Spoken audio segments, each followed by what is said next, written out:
So we've had an amazing opportunity to partner with 93.7 The Bridge out of Brunswick, Georgia. And if you're not local, you can listen to it online at 937thebridge.com. They're not genre specific. They play the hits through the decade, which is really nice and why we like it. Yeah, so we'll put a link down in the description below, so make sure you check it out.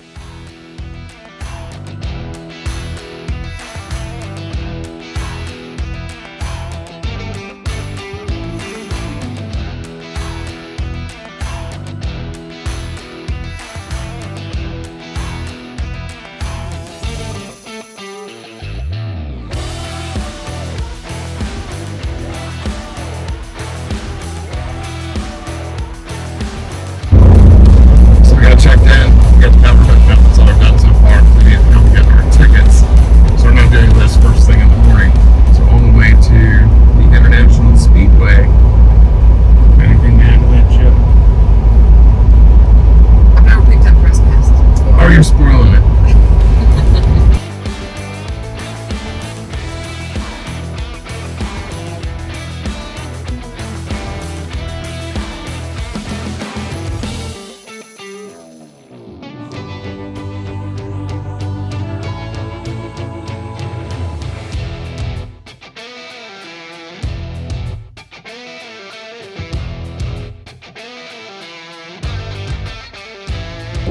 Alright, so we got them. Show them, Chip. Our press passes. This ought to be fun. Rockville Media 2024.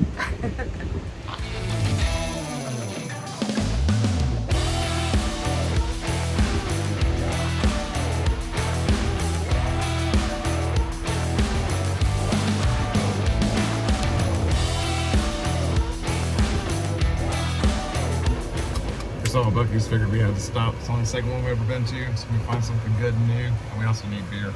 This one's bigger, I think, than the last It's a lot bigger than the last one, so we're really curious. There's even a car wash. Yep. We're getting ready to, oh, turn this, there we go. We're getting ready to like hook everything up, and I goofed. Do you want to know what I goofed on? Flip it around. I did that, and I left the door open. Luckily, we weren't bringing in a slide because we would have to have the whole thing replaced, which is annoying. Not to mention the keys. Yeah, the keys were in there, so. Yeah, yay me. There's Valen, everybody. Say hey, Valen, which you won't do. So, been busy today since we got here. Came in from Amazon. We got us a nice little tripod for our phones. There's a Buc-ee's here, so we got my sister for 4th of July Buc-ee's shirt. Cherry maple beef jerky to go with the cheese that we bought back in Brunswick. A couple of beers, Mad Manatee, Beach Hippie, both IPAs, and Best Buy run for a mic and a charging station. So we're not having a fight over those tomorrow at the concert. You gonna say hey, Valen? Who's it, kitty boy? No, he's not. Kitty boy. I'm getting forced to say hi. It's like they know when you put a camera in their face. Yeah, they do. Slow my arm for. Has he been somewhere he hasn't? Who's it, kitty boy? So we had a little bit of a rocky start for day one of Rockville. Yeah, nothing went the way that we planned. And we, not like we were being lazy about it, we prepped and prepped and prepped for this. I had everything ready to go that morning, and I had the brilliant idea to, instead of using paper notes, let's use one of our older iPhones and use the notes on that. Once I turned that on, every device we had stopped communicating, and the notes got stuck in the laptop, couldn't get it out, and in the process of trying to figure everything out, I accidentally erased just about every question that we had.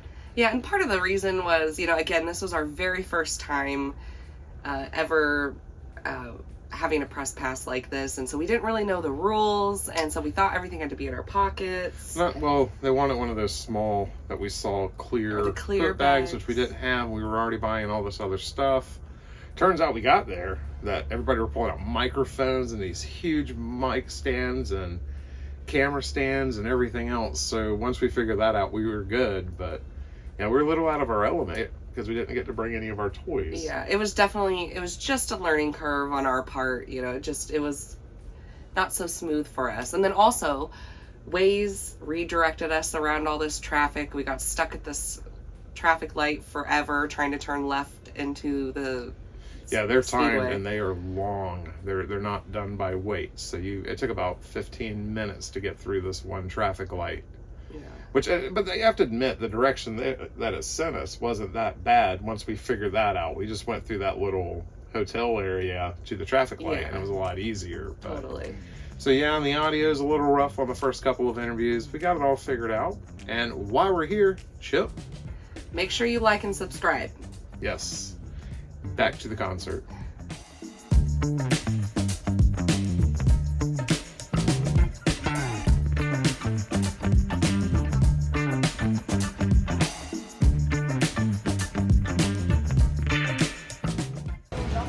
It's been a hectic morning so far. So hectic. I am Nothing went right for us. All kinds of stressed stuff. and flustered.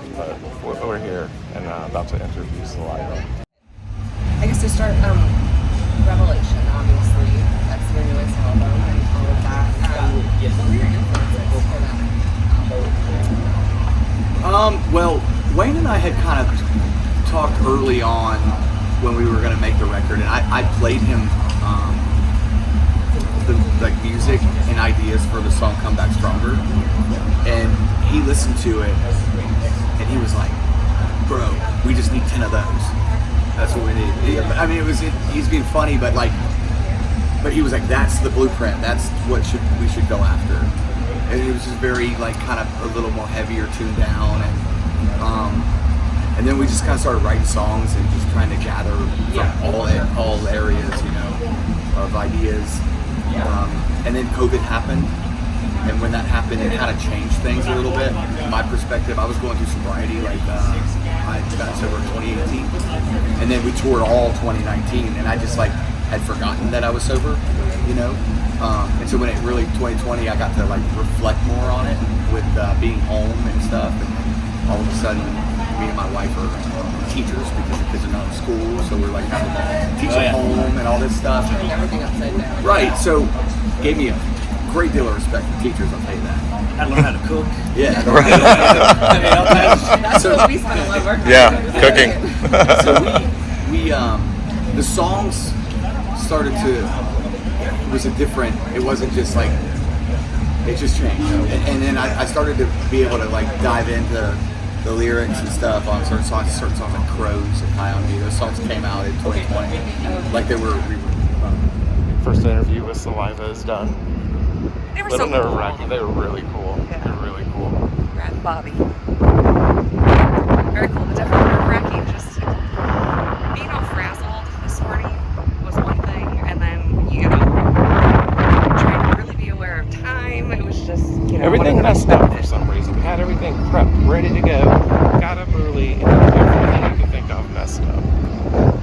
But we made it, and it was We made it. awesome. Merge. So how long has Imperial Tide been together and been Imperial Tide? So it's an interest. We're in our second iteration in the same lineup. So we were rebirthed out of the pandemic. All of us were sitting, doing our own things. I was in another band. A couple of us were doing other projects. Will was touring with Secrets and bands like that. And then we're all just we're not doing anything. We stopped playing music because of school. All of us were got through high school. We did to 21 years old, we were Imperial Tide. We released a demo. We were just an independent band doing it. And then every one of us was I think I want to go to school, or one of us was I'm going to move over here. So we all just took the moment to do our own thing for a little bit. And then after the pandemic came around, we're what are you doing? What are you doing? We just quarantined for a month together at one of our guys' houses, and we recorded the demos that eventually got us on Space Eater Show, which was a derivative show during the pandemic on Twitch from the Danny Rimmer Presents team.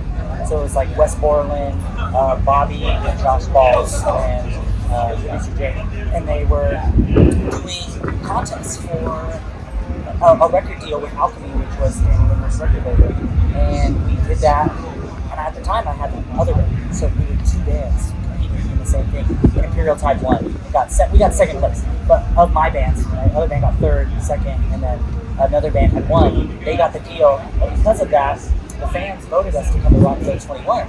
And when we got that call, it was a week before before the show, all of us were like, let's do it. We'll make it happen. So we just came out, we performed.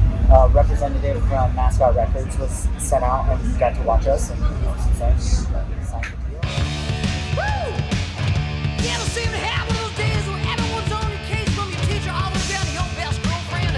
Well, you know, I used to have just about all the time, but I found a way to get out of it. Let me tell you about. I'm sitting in a classroom thinking it's a drag, listening to the teacher rap. All right, what was this again? Bourbon rice bowl. Bourbon rice ball. All right, Chip. What do you think? Was it worth the $30? That's the whole food. Oh, Chip's getting beat up by it. I'm just looking for a sample right now. I want some rice. Good? Making sure the coast is clear. Looking in the stars now, there ain't nobody here. My buddy Six, Mick and Tom. To get caught would surely be the death of us all. Smoking in the boys' room. I was smoking in the boys' room. Now teacher, don't you feel me? Up with your rule. 'Cause everybody knows they're smoking it loud. Hey, can I be excused?